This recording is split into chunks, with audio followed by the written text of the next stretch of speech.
The ACT is now facing the worst bushfire threat since the devastating fires of 2003. The combination of extreme heat, wind and a dry landscape will place suburbs in Canberra's south at risk in the coming days. The Orroral fire has now grown to 18,500 hectares. That's 185 square kilometres, or nearly 8% of the total landmass of the Australian Capital Territory. The predictive maps that the ESA and the New South Wales Rural Fire Service have released today shows that the fire is expected to grow further today and tomorrow. This fire may become very unpredictable. It may become uncontrollable. So given the best advice available to me, I have just made the decision to declare a territory-wide state of alert for the Australian Capital Territory. State of emergency for the Australian Capital Territory. This is effective now and will be in place for as long as Canberra is at risk. A state of emergency is the strongest signal we can send to the ACT community that they must prepare themselves and their families for the worst possible situation. This declaration of a state of emergency further enhances the role of Commissioner Whelan to coordinate government resources to respond to whatever we may face. There is now no higher priority for the entire ACT government at this time than this bushfire threat. And Commissioner Whelan will have the ability to allocate any ACT government resource that she needs to respond to this fire. I've made this declaration of a state of emergency today to allow Canberrans, especially those in the south of Tuggeranong, time to prepare for the weekend. I understand the anxiety that this announcement will cause, especially for those who lived through the 2003 bushfires. This is the first time a state of emergency has been declared since that tragic event. Now, one of the many lessons from the 2003 Canberra bushfires was the need for early, clear and effective communication with the community on the risks ahead, allowing people to plan and to make decisions on whether they will stay or when they will go. Commissioner Whelan and her team have been keeping the community informed through the many weeks that the Territory has been at a state of alert. Now we move to a new level. Commissioner Whelan and her team have been preparing for what lays ahead. ACT government agencies have also been preparing. People will have seen that endangered species and precious wildlife have been relocated from the Tidbinbilla Nature Reserve. I can advise Icon Water has pumped 3 days of water supplies into our city reservoirs. Water has been transferred to dams away from the fire-impacted areas. Evacuation centres have been stood up.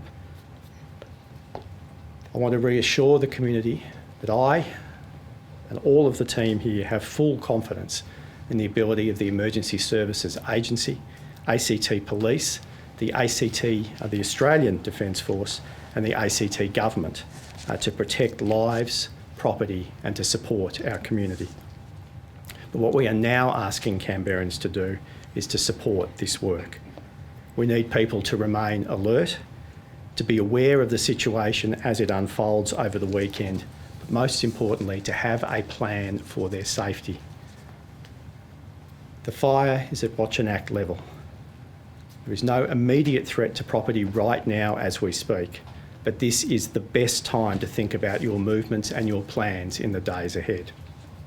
The ESA and ACT Police have been working on responses to a number of potential situations in the coming days, and we will keep the community up to date on what is happening and where they can go if they need help. I want to thank Canberrans, in South Tuggeranong in particular, for their willingness to engage with our emergency responders who've been out in the community over the past few days and weeks. I want to use this opportunity to reinforce the message to disaster tourists that they are not welcome as this fire approaches. If you don't need to be in southern Tuggeranong this weekend, stay away. We are set for a number of uncomfortable days. Please remember to look after yourself, your family and your friends. And please keep up to date. The ESA website, ESA social media, and through all of the local media channels who will be covering this extensively over the weekend. Thank you, and I will now hand to Minister Gentleman to outline the state of emergency. Well, thank you, Chief Minister. The state of emergency sets a clear expectation for our community. We need you to be vigilant. This is the worst bushfire season in the ACT since 2003, and I want to reassure Canberrans that our emergency services are more equipped and prepared than ever in 2020. We really do have the best team here, and it's a privilege to work alongside them. That said, the next few days will be very challenging and uncertain. You will see more emergency services and defence vehicles on our streets and more aircraft in our skies. It is more important than ever to stay informed and follow the directions of firefighters, police officers, SES and Defence Force staff. Help them help you. A state of emergency means putting into action the advice you've been hearing from the Commissioner, the Chief Minister, ESA, myself over the last month. I'll now pass on to the Commissioner to give you an update on the fire and the state of emergency.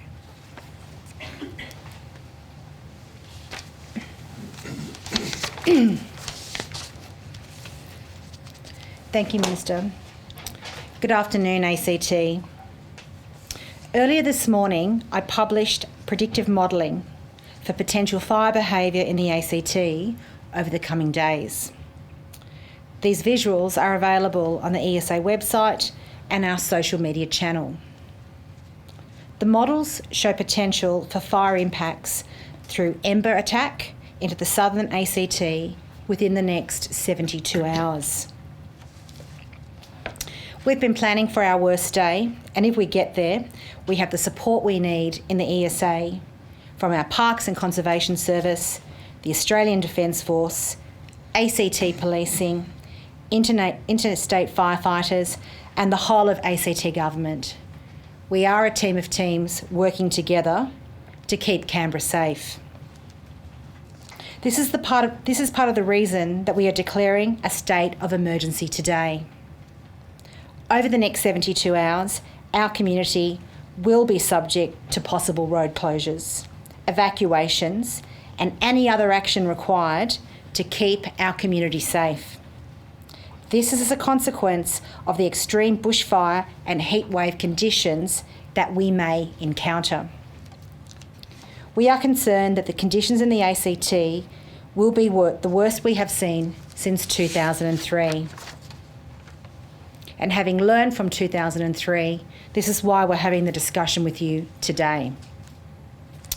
There are 2 fire prediction maps that have been released. One concentrates on the fire spread within the ACT over the next 72 hours. The other map, which we have published side by side with the New South Wales map, shows the likely spread across the border into New South Wales today. That map was developed by the New South Wales Rural Fire Service. The ESA will continue to work with the New South Wales Rural Fire Service in predictive modelling, as well as warning our community, providing updates and responding to the fire.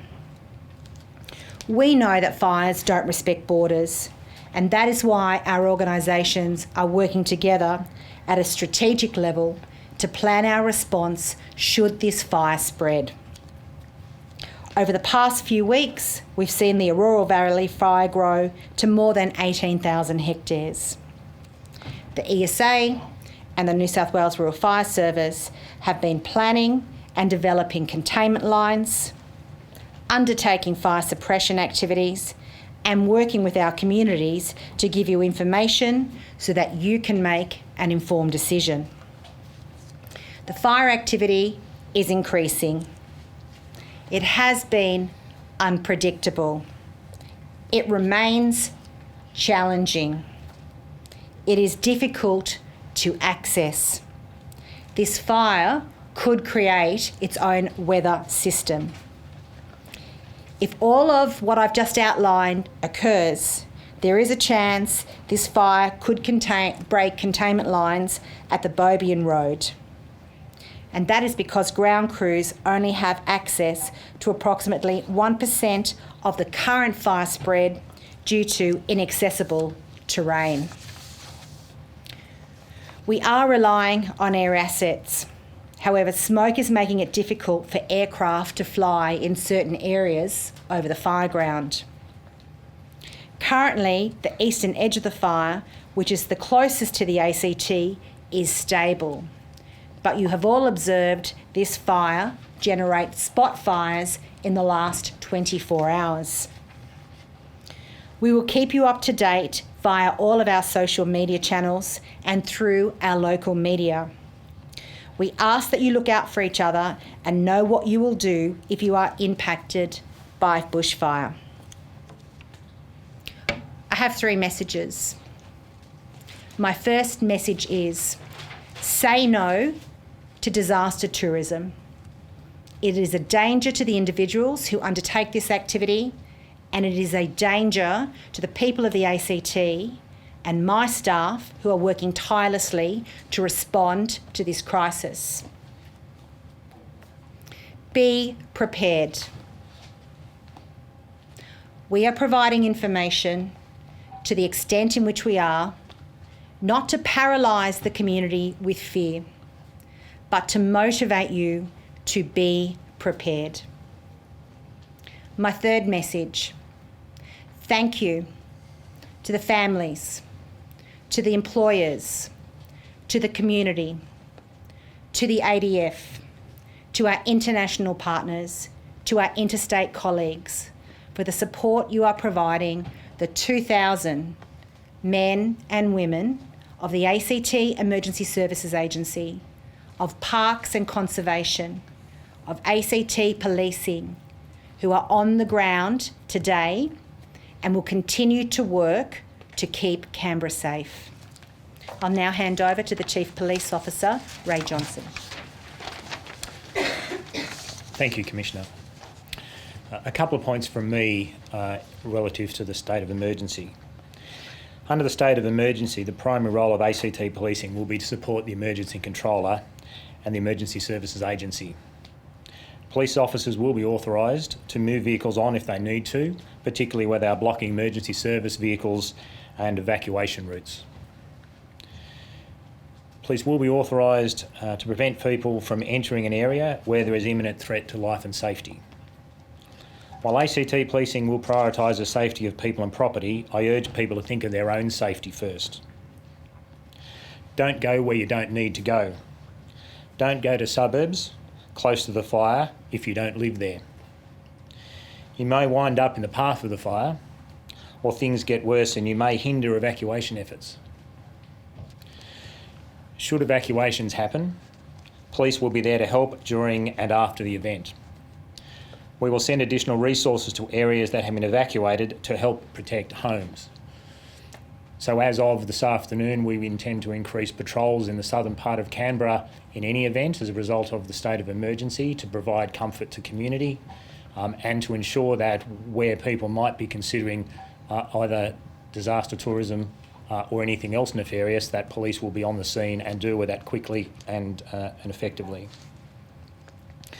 I urge all Canberrans to continue using common sense and prepare themselves for the days ahead.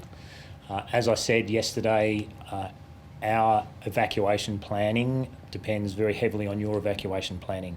So again, I ask you to think about your plans, revisit your fire plans, think about when you want to do it. If you're planning to leave, make that decision early. Because then we're not trying to do everything at the last minute if something changed in terms of fire behaviour.